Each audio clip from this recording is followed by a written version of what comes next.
दोस्तों आज मैं आपको इस वीडियो में बताऊंगा कि आप अरमान टेल जैसा व्हाट्सएप स्टेटस कैसे बना सकते हैं। जानने के लिए वीडियो पूरा अंत तक देखिएगा, थोड़ा सा भी स्किप मत कीजिएगा।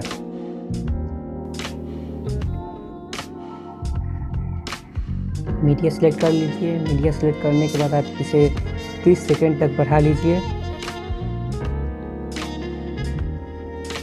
अब सॉन्ग ऐड करना है तो मैं सॉन्ग ऐड करने के लिए मीडिया से सॉन्ग एक्सट्रैक्ट कर लूँगा।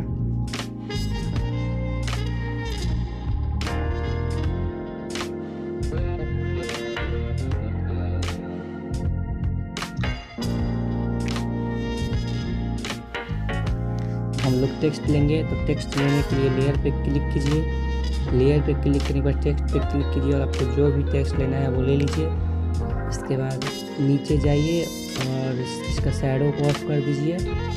इसके बाद आपको जो भी फॉन्ट पसंद हो वो सिलेक्ट कर लीजिए।